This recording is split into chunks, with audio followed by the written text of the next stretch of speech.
Hola mis hermanos, ¿cómo están? Qué alegría volver a saludarles nuevamente a través de este medio. Yo siempre he creído que los medios de difusión, como lo son las redes sociales, etcétera, son de grande bendición, principalmente cuando se utilizan para cumplir la misión que Dios, nuestro Señor, nos ha encomendado.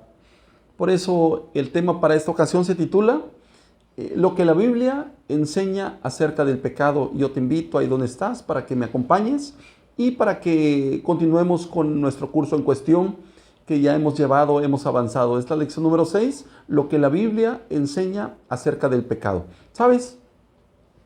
Este es un tema por demás interesante, es un tema bastante preocupante y muy serio que lo debemos de tomar con mucha responsabilidad. Hablar del pecado, la Biblia, es decir, el pecado se manifiesta de muchas maneras y tiene tanto alcance porque tiene que ver con la vida misma, con el diario vivir. Pero la Biblia solamente lo llama de una sola forma, como una enfermedad. Y esa es la forma y es el enfoque que le vamos a dar en esta ocasión. El pecado es una enfermedad y como tal hay que erradicarlo de nuestro cuerpo. Entonces, vayamos al estudio en cuestión y conozcamos acerca de cómo, cuándo, dónde comenzó el pecado. Vayamos a la primera pregunta. La primera pregunta dice lo siguiente: ¿dónde y cuándo comenzó el pecado? Hay muchas citas bíblicas que apoyan y nos hablan acerca de esto, pero solamente me enfocaré en Apocalipsis capítulo 12, versículos 7 al 12, y solamente quiero leer el 7 y el 8. Dice: después hubo una gran batalla en el cielo. Miguel y sus ángeles luchaban contra el dragón, y luchaban el dragón y sus ángeles, pero no prevalecieron, ni se halló lugar más para ellos en el cielo. Es decir, ¿en dónde fue la primera vez que comenzó el pecado? A esto que la Biblia le llama el misterio de la iniquidad. ¿Dónde comenzó? Bueno, la palabra de Dios dice que comenzó en el cielo. Hace no muchos años, hablando acerca de enfermedad, tuvimos conocimiento acerca, e incluso fuimos testigos del COVID-19. Y los científicos se evocaron todos para conocer acerca de este mal y empezando a saber dónde había comenzado para de alguna manera tener herramientas para poder combatir este mal. Se pusieron de acuerdo que fue en Asia. Yo no voy a entrar en detalles respecto a dónde fue. Ese no es mi tema. Pero sí lo tomo como ilustración para de alguna manera comprender este tema. Y dice que esta enfermedad del pecado comenzó en el cielo. Dice la palabra del Señor en Apocalipsis. Tú puedes leer en tu casita o en el lugar donde te encuentres. Apocalipsis 12, 7 al 12. Dice que Miguel y sus ángeles luchaban. Dice, y que hubo una gran batalla en el cielo, pero no prevalecieron, ni se halló más lugar para ellos en el cielo. Hablando acerca de este personaje que a continuación hablaremos. Ezequiel 28, 14 al 17 dice lo siguiente: tú, querubín, grande protector, yo te puse en el santo monte de Dios. Allí estuviste en medio de piedras de fuego, te paseabas. Perfecto eras en todos tus caminos desde el día en que fuiste creado hasta que se halló en ti maldad. Entonces, ¿dónde comenzó el pecado? En el cielo. ¿En quién se originó el pecado? Bueno, aquí dice: tú, querubín, grande y protector, perfecto eras en todos tus caminos hasta que se halló en ti maldad.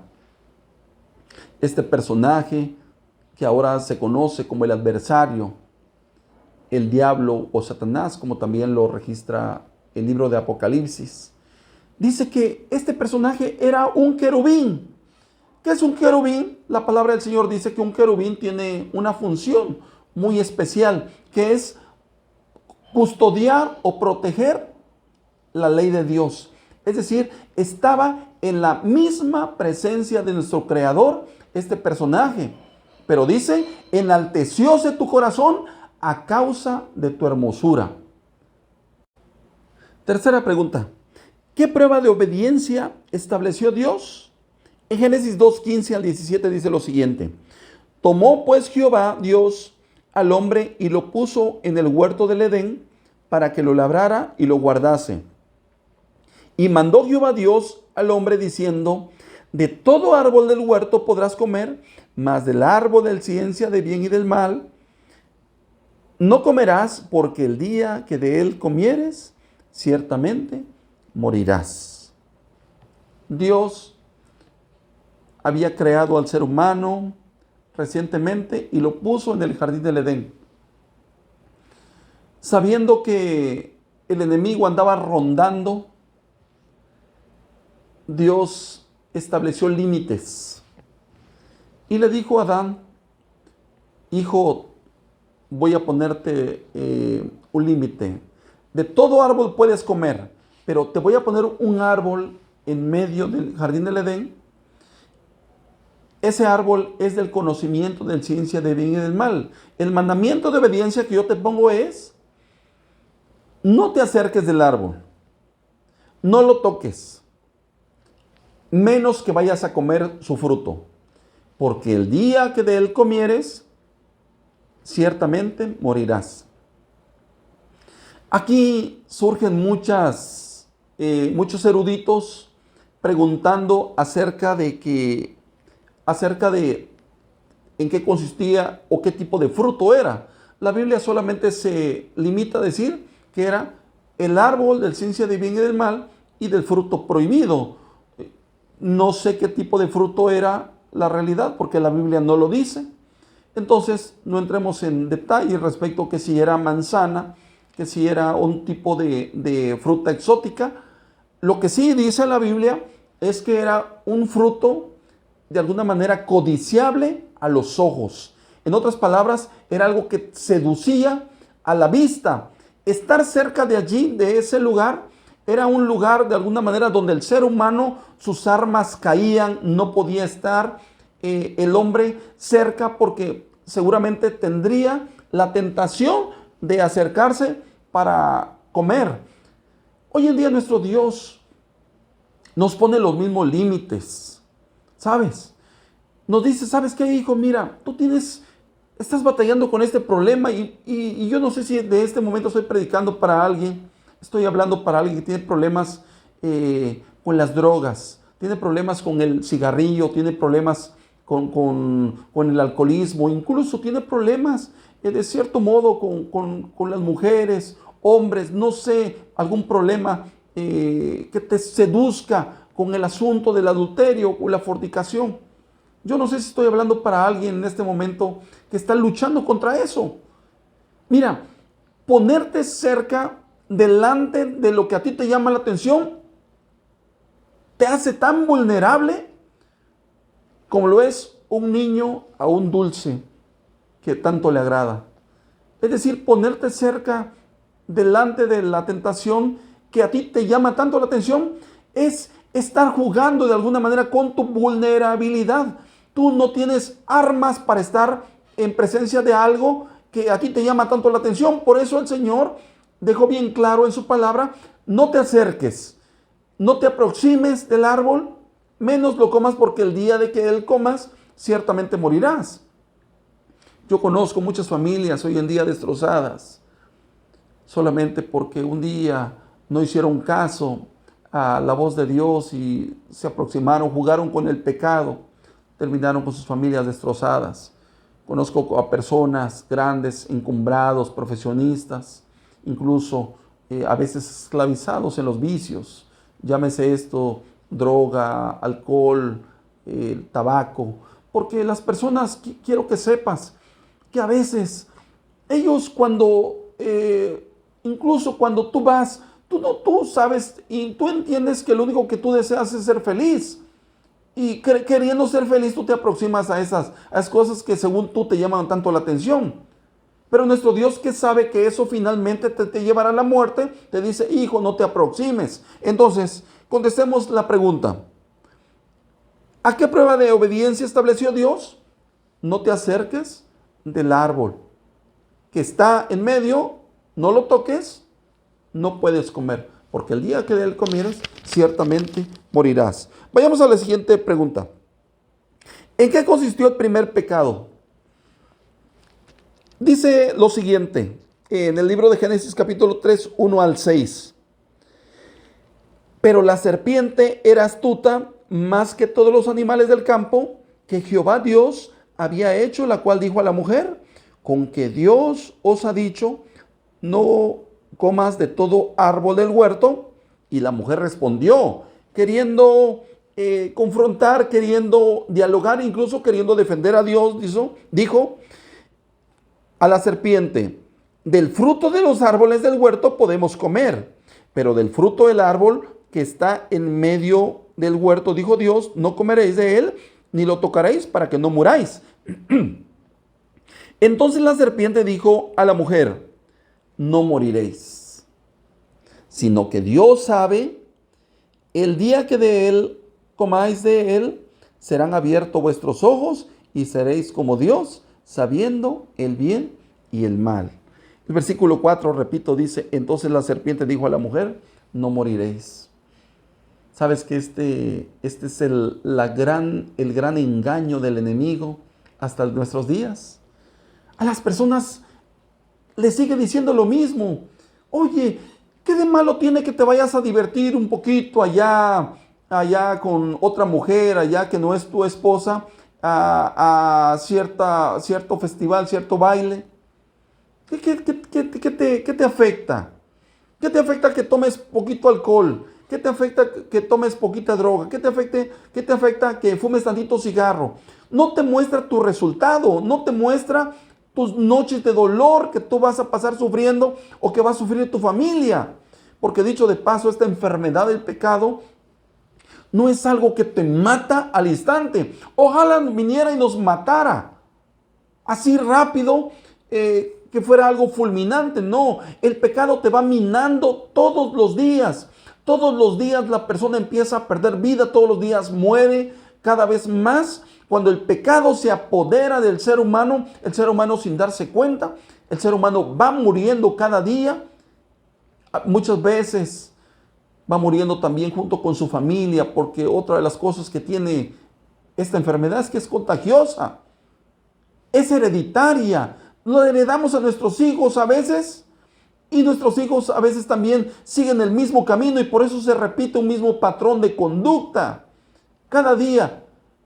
Si el esposo golpeó a la esposa, el hijo vuelve a repetir, el nieto vuelve a repetir. El pecado es algo que se vuelve repetitivo, que se va pasando de generación en generación.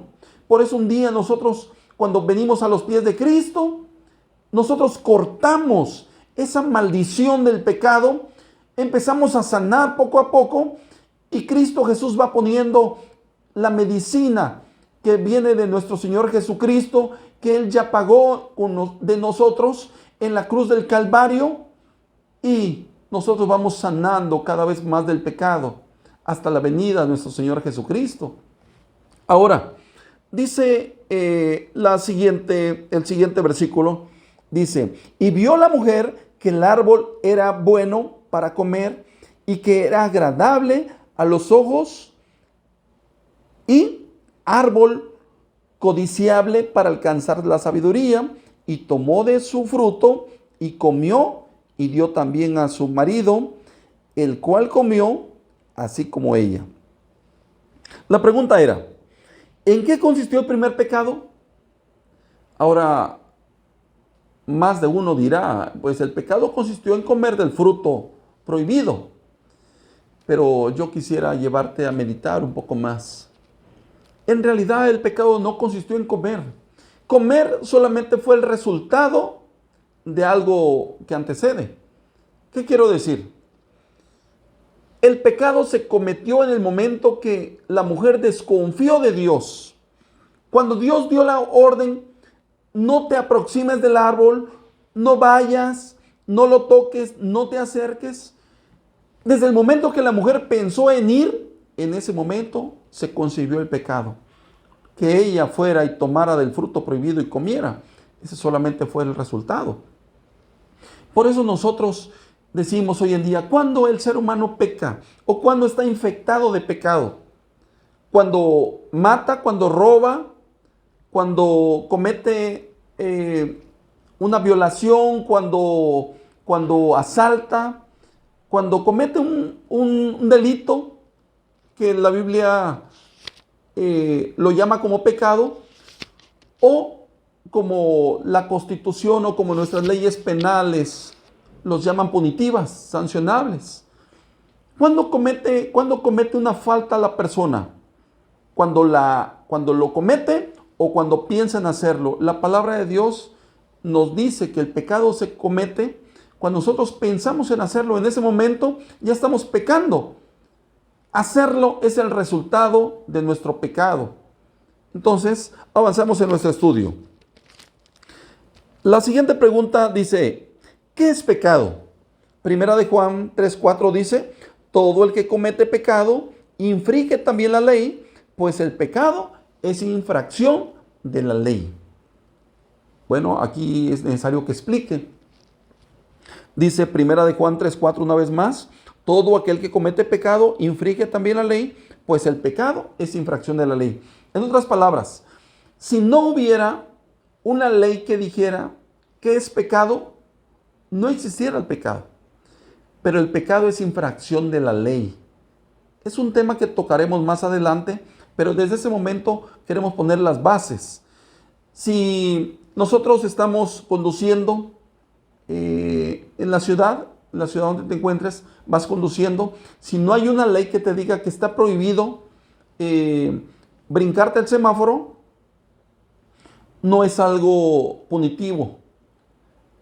En otras palabras, no es algo sancionable, porque no lo dice ninguna ley. Pero si hay una ley que dice no te brinques el semáforo y tú te brincas el semáforo o te cruzas la calle, el semáforo con tu vehículo, en ese momento estás infringiendo la ley. Bueno, ¿qué es pecado?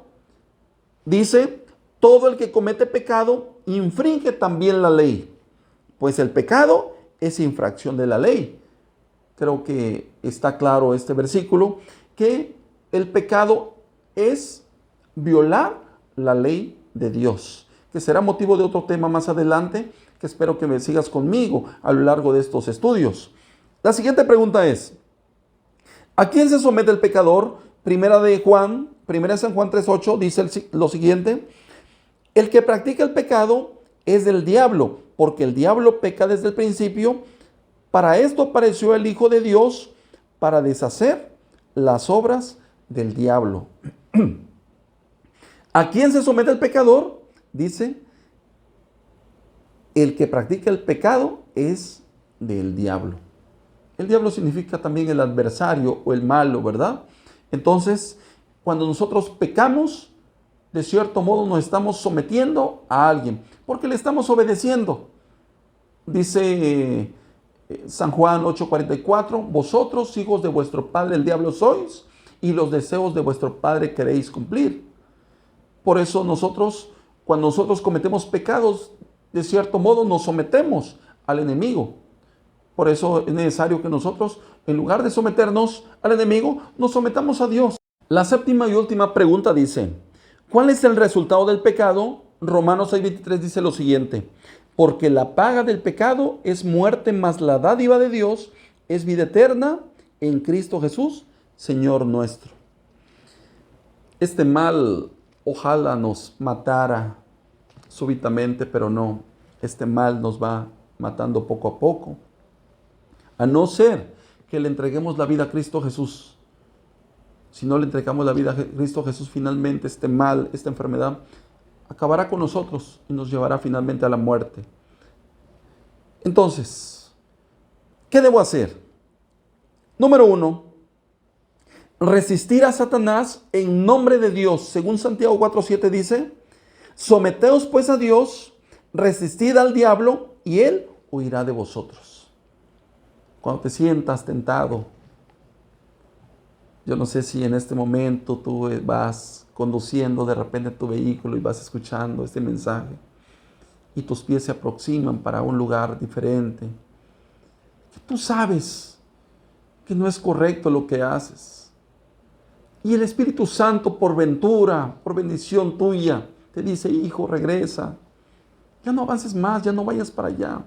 No estés haciendo eso que es indebido. Mira, hijo, no, eso no me gusta que hagas. Yo quiero que tengas vida y que la tengas en abundancia.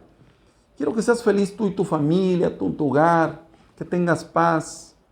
Mira los pensamientos que tengo para ti, que son pensamientos de amor y no de guerra. Eso es lo que el Señor nos dice de día, de noche. Por eso, cuando estés frente a la tentación, tú resiste, aguanta. En realidad nuestro Señor Jesucristo estará allí. Pide al Señor, clama al Señor y di, Señor, en tu nombre, yo voy a salir victorioso. Y cuando el enemigo se vaya, entonces agradece a Dios y dice, Señor, gracias por esta victoria que en realidad es tuya, pero solamente porque confiaste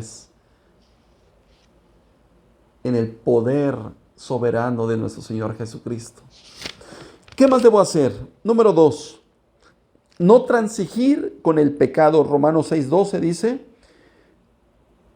dice, no reine pues el pecado en vuestro cuerpo mortal, de modo que lo obedezcáis en sus concupiscencias. ¿Qué es transigir? Que estés de cierto modo jugando con el pecado. Hay personas que les gusta mucho jugar con el pecado y dicen, ya, yo no voy a caer. No, eso es para gente que tiene mente débil. No, yo no voy a caer. Yo en realidad solamente yo puedo ir incluso a una cantina y puedo tomarme un refresco y no pasa nada. No estés transigiendo con el pecado, hermano, amigo. Si otras ocasiones has bebido alcohol y estás en una cantina, tenlo por seguro que más tarde o más temprano tú también vas a volver a caer. No estés jugando con la misericordia. Si dices, antes te drogabas y ahora dices, yo puedo platicar con mis compañeros antes, con los que me ponía a drogarme, y yo puedo platicar con ellos, salir por las tardes o por las mañanas, estar junto con ellos y platicar, pasar un momento agradable, y no pasa nada estar ahí donde ellos están drogándose, y yo no pasa nada conmigo. Por favor, no estés jugando con el pecado. Dice Romanos 6:12, no reine pues el pecado en vuestro cuerpo mortal, de modo que lo obedezcáis en sus concupiscencias. No hay que transigir con el pecado. Número 3, vencer con la ayuda de Jesús. Romanos 8:7. Antes, en todas cosas somos más que vencedores. Antes, en todas las cosas somos más que vencedores por medio de aquel que nos amó. Filipenses 4:13 también dice, todo lo puedo en Cristo que me fortalece. Cuando la tentación venga, por favor, retíralo en el nombre de nuestro Señor Jesucristo. Nuestro Señor Jesucristo está allí cerca de ti, siempre. Cada vez que tú te sientas vulnerable, clama al Señor, pide que llegue. Él enviará a sus santos ángeles para que te auxilien ahí en ese momento de tentación. Y bien, llegamos al final. Mi resolución, yo te invito, querido amigo, ahí donde estás, que medites un poco conmigo y pienses que si algún día viene el enemigo ofreciéndote incluso a veces un camino fácil, algo que te haga, que tú entiendes que no es correcto, que tienes que hacer, que incluso que tenga que sacrificar a tu esposa, a tus hijos, a ti mismo. Quiero que sepas que tienes a Cristo Jesús. Mira la cruz. Allá está nuestro Señor Jesucristo que quiere ayudarte.